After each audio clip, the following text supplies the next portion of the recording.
എൻ്റെ പേര് സ്വപ്ന, എൻ്റെ ഹസ്ബൻഡിൻ്റെ പേര് ബിജു, മകളുടെ പേര് ആൻവി മരിയ. എൻ്റെ കുഞ്ഞിൻ്റെ സാക്ഷ്യത്തിന് വേണ്ടിയാണ് ഞാനിവിടെ നിൽക്കുന്നത്.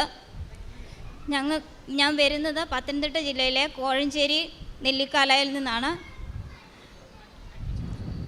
15 വർഷമായിട്ട് ഞങ്ങൾക്ക് കുഞ്ഞുങ്ങളില്ലായിരുന്നു. ആദ്യം 3 വർഷത്തിന് ശേഷം ട്രീറ്റ്മെൻറ്റിന് പോയി.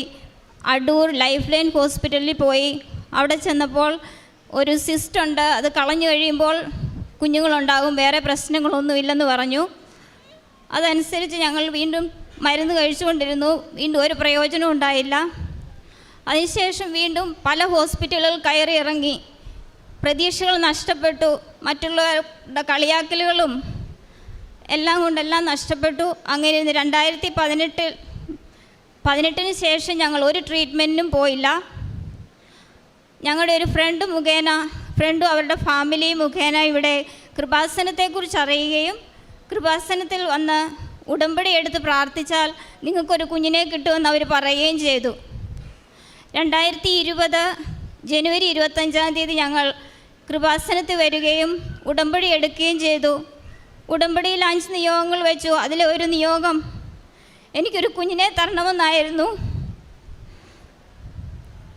അത് മാതാവ് 2021 ആഗസ്റ്റ് മാസം ഞാൻ പ്രഗ്നൻ്റ് ആവുകയും 22 ഏപ്രിൽ 1-ാം തീയതി ഞങ്ങൾക്കൊരു കുഞ്ഞിനെ തന്ന് മാതാവ് അനുഗ്രഹിച്ചു.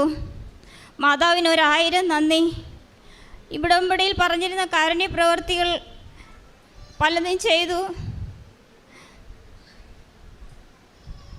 പ്രഗ്നൻ്റ് ആയതിനു ശേഷവും അവർ കുഞ്ഞിന് എന്തോ ഒരു പ്രശ്നമുണ്ടെന്ന് പറഞ്ഞു. അപ്പോഴും ഞാൻ മാതാവിനോട് അപേക്ഷിച്ചു, മാതാവേ, നീ തന്ന കുഞ്ഞാണ്, അതിനെന്ത് പ്രശ്നം ഉണ്ടായാലും ഞാൻ അതിനെ സ്വീകരിക്കും, എന്ത് അംഗവൈകല്യം ഉണ്ടായാലും ഞാൻ സ്വീകരിക്കുമെന്ന ഉറച്ച വിശ്വാസത്തിൽ വീണ്ടും അതിന് ടെസ്റ്റിന് അയച്ചു. ടെസ്റ്റിന് ശേഷവും യാതൊരു കുഴപ്പവുമില്ല. അങ്ങനെ 2022 ഏപ്രിൽ 1-ാം ഞങ്ങൾക്ക് യാതൊരു പ്രശ്നവുമില്ലാതെ ഒരു കുഞ്ഞിനെ തന്നു. ഈ ഏപ്രിൽ 1-ാം തീയതി അവൾക്ക് 2 വയസ്സായി. അവൾ ഓടി നടക്കും, പറയാവുന്ന സംസാരിക്കും. വേറെ യാതൊരു പ്രശ്നവുമില്ലാതെ മാതാവ് തന്ന് ഞങ്ങൾക്ക് തന്ന കുഞ്ഞിനെ ഇനിയും മുമ്പോട്ട് ഞങ്ങളുടെ മാതാവ് തന്നെ അവളെ കാത്തു രക്ഷിക്കും, ഞങ്ങളുടെ കുടുംബത്തെ അനുഗ്രഹിക്കുമെന്നുള്ള ഉറച്ച വിശ്വാസത്തിൽ ഞാനിവിടെ സാക്ഷ്യപ്പെടുത്തിയിരിക്കുന്നു.